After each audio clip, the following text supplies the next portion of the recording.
First of all, I just want to say thank you for coming out today and supporting both women's basketball and men's basketball here at Milwaukee. It's going to be an exciting year for both teams, and it's been really kind of fun.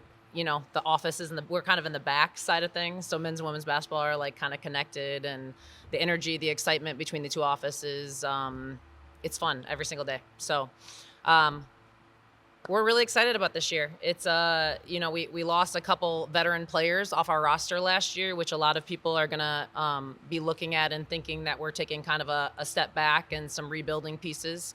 But we have a lot of our core group returning, and we've got a group of players that are really playing for each other. And it's pretty much the closest team that we've had in probably the last 4 or 5 years. The year that we won the championship, we felt very similar vibes to that with that team, and in terms of just how they connected on the court, how they connected off the court, and then also just our depth within our roster. Last year we really felt like we could only go to 8 players, and this year, we're really trying to figure out what our 10 is going to be, because we're seeing 11 and sometimes even 12 players step up and practice every single day, and really competing and pushing our top group, which is only making us that much better.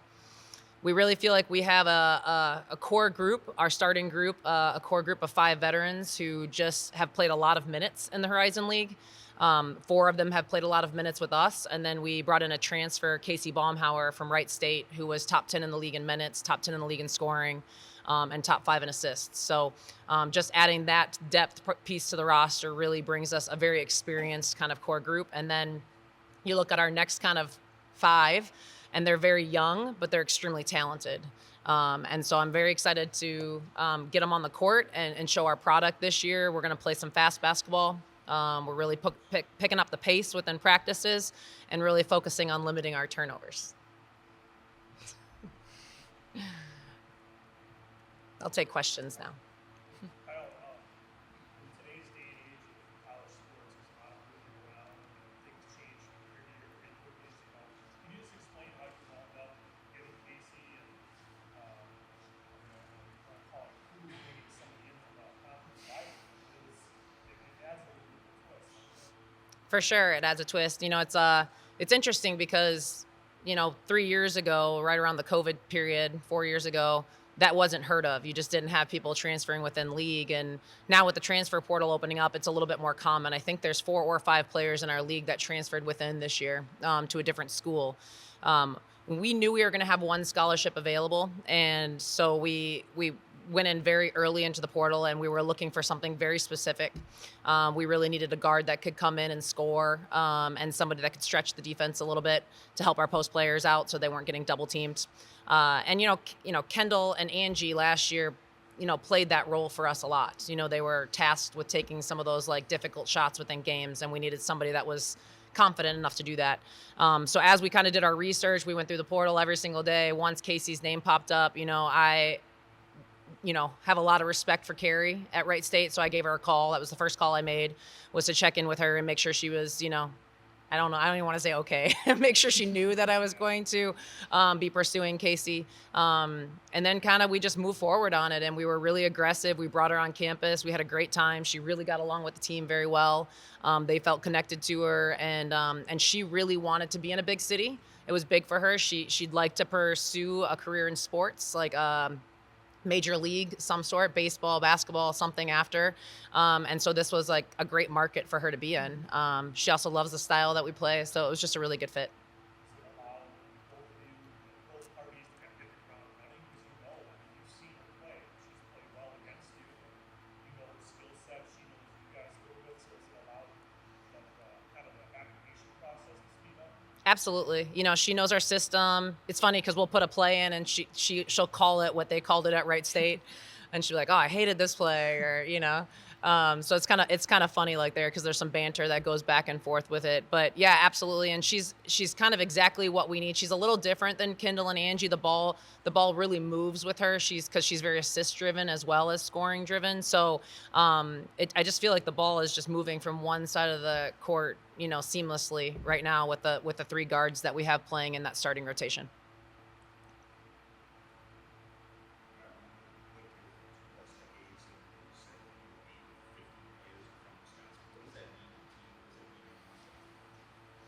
Yeah, I mean, it is really kind of crazy to think I'm the most tenured, Horizon League coach now that Kevin Borseth has, retired. And I love the Horizon League. I love, being at Milwaukee. So I'm proud to be here. I'm proud to be a Panther. And I've loved my time here. And we're just still trying to every time get better. And for me, being the best we possibly can be with the best players in the state of Wisconsin really makes a statement. So I think our staff does a fantastic job of getting out and really recruiting the state very early. We really try to get in with young players and build quality relationships with them so that they can see that, this isn't just a place that you're going to go play basketball or be a student, but this is a place where you're going to be cared about as a person as well. And I think our players have really felt that in their journeys here. It's why we haven't had as many transfers as a typical school. Last year was the first one that we've had in really 3 or 4 years, was the first transfer that we've had. And really, Vanessa left simply because she wanted to play, and she wanted to play her senior year. So we found her an NAIA school that she could play at. But getting players within the state is a big part of our recruiting process. Like, we want the best players to stay at home, and we want them to play for Milwaukee.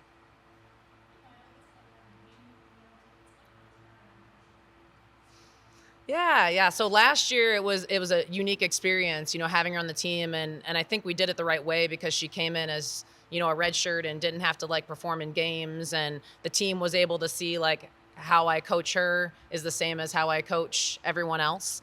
I don't treat her any differently. Actually, I think her very first practice here, she was the first one that had to run it down and back for a mistake that she made.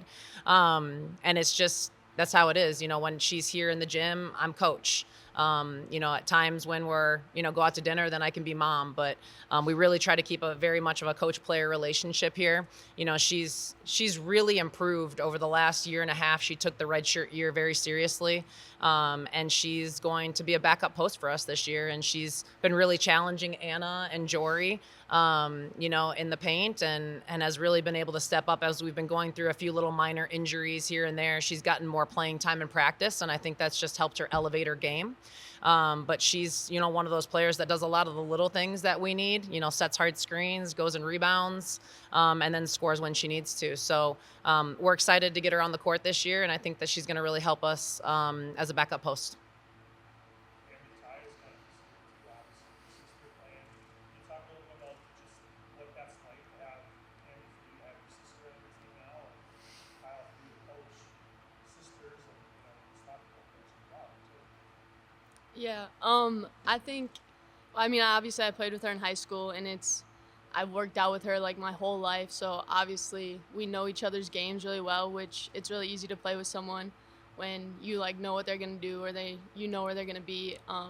But yeah, obviously it's really fun to have my sister on the team. Cammie and Callie are two of the more competitive players that we have within our practices, and that's one of the few similarities between them. They're very, very different people. They're very different players, which is great because they can play on the court together. I mean, Callie's a very, very talented player. You're going to see her a lot. Even this year as a freshman, she brings a lot to us from that bigger guard position where we can post her up. She can slash, and Cammie definitely holds her accountable. I mean, it's very interesting to see the sisterly bond. Cammie is hard on everybody on the team. Like she really does a great job of leading and tries to keep our team, moving in the right direction within practices, within games. Her voice is definitely heard, and that's why she's been on leadership team for the last 2 years. But with her sister, there's just a different level of expectations, and she wants Callie to be very good, and she wants her to be successful very early in her career. So she definitely holds her accountable, which is making her that much better. It's like having two coaches for Callie on the court. For the players, now that you have a chance to see this team a little bit in practice, what would you say things that you guys do the best are? Like, what are the little parts about that that you need on a nightly basis to be successful? You can start. I would say the big thing that stands out to me is our energy and like our hustle and everything. Obviously, everything's not going to go perfect all the time. You're going to miss shots, but we've been working a lot on like always having enough people rebounding and being aggressive in that sense, and sprinting down the court for fast breaks, and just always being competitive in practice, even if we're in sort of a half court drill. So being consistent with energy and being excited for each other, but also working really hard. I think that that's the best thing to have with the team. Because again, even if you're missing shots or everything's not perfect, you always have that to fall back on. Yeah, I would agree. We preach a lot about the details and the little things, like Anna was talking about. But yeah, I think the energy is like the biggest thing. Like the things you can control are what we need to bring every single night. The talk, the energy, the hustle, the effort, competitiveness, I think are all things that we can bring. It's so competitive at times. I have to like blow the whistle early because I'm worried that somebody's going to get hurt. Because it's like 4 people are running at a I know all 4 of them are about to dive, and we could have 4 concussed players. So I'm like, okay, that's good. We're good. But we let them try to play through that stuff as much as we can. But they're a competitive group for sure. It's very fun. It's one of them. Yep. Oh, That's a how great much time do you have? question. I'm trying to figure that out at the moment, actually, but probably some more school after this for sure. I'm in the process of applying to graduate school. I have no idea what that looks like at the moment, but probably something in engineering, but just trying to survive my undergrad and finish that out at the moment. Yeah, maybe. Yeah. Thank you. What do you make of just the influx of new players? You know, as a coach, every year there's going to be turnover. It seems like it's maybe a little bit bigger group than Panthers this year. Am I wrong in that? And like, how do you look at folding new players in? Yeah, it is a challenge, especially when you have a very experienced, like, kind of core group, because you don't want them to take a step back, and you want to kind of move the team progressively forward, making sure you're hitting all the things you got to get accomplished before that first game. So it's been great though, because our newcomers are very. First of all, they're very high IQ players, for one, but then secondly, they want to learn and they want to be great. So they're willing to come in for extra film sessions, extra shooting workouts. I will say our freshman class right now, we have 2 players that are going to be redshirting, Cece McNair and Kendall Barnes, and both of them have been extremely competitive in practice. It's not that they're not capable of playing this year. It's more that we have people within their positions that are going to be playing a lot of minutes. And so playing them would just almost like waste a year of their eligibility, and we don't want to waste that year because they're both very good players. But they've been getting better every day, and they'll be on scout team this year and kind of taking that redshirt year. So that's helped a little bit too, because you just know that those 2 can be a little bit farther behind if they need to be. And then we can progressively work with the 13 that we need to be ready to play in games. How do you feel about the schedule? Got all state schools on there yet, which is always a good thing, I know, for you guys. I feel like it's a good combination of challenging and gets you in a good place for once conference starts. Yeah, to be honest with you, it's probably a little more challenging than I had predicted it was going to be, looking at just the rosters of who's returning and who's coming back for that last COVID year. When you're scheduling in women's basketball, it's very different than men's basketball because we actually schedule a lot earlier. So typically we're getting our schedule done in November, December, where men's basketball is finishing up their schedule in like May or June. And so you never know who's going to be on roster or what transfers they're kind of getting. And a lot of the teams that we're playing, these mid-major teams, had players returning, but then they've gained some pretty good transfers along the way too. So I think we have a really good mix of teams that, mid-major teams that would be able to compete in the top 5 in our league. That's always what we want, because we want to be able to see in the non-con if we can compare ourselves, to a Green Bay, to a Cleveland State, to a PFW, and see kind of how we play against them. But then we have some very challenging Power 5s as well. And we're kind of across the board with some Big East teams. We're playing Kansas State as well at Kansas State. And that'll be good for us, because at the end of the day, the ultimate goal is to play, hopefully in the NCAA tournament, and those are the teams you're going to be playing against.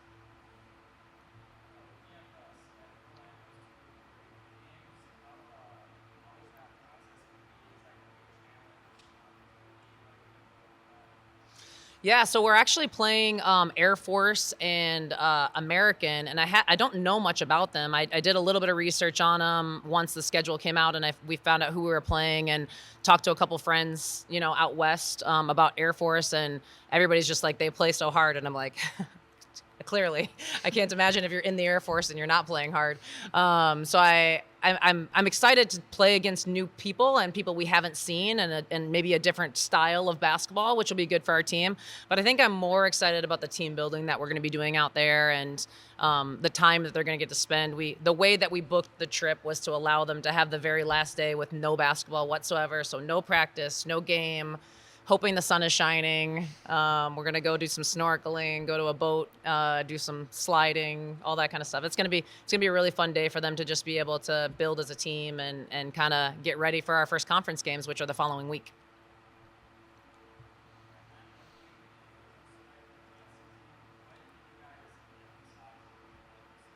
Yeah, that's a great question. I think, being here now for my 13th season, a huge part of what I do at the end of the year is a decompress, and just really kind of break down our team, what we need to improve on going into the next season. And our staff did a really great job of kind of just sitting in and really kind of developing the plan for this year. A huge focus for us is to limit our turnovers more.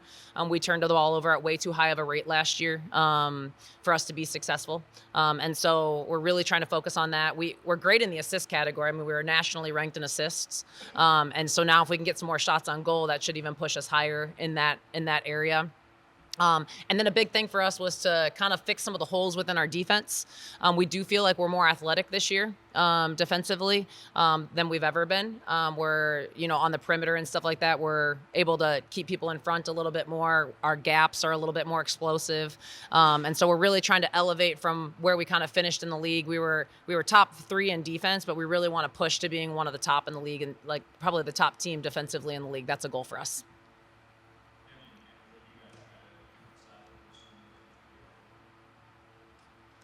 A big thing for me this offseason has been confidence. I think that I need to, sometimes, like I was just saying, you miss a shot and not everything goes perfect, and I can get a little down on myself internally, and that doesn't help the team. So trying to stay outwardly positive but also inwardly positive is a big thing for me.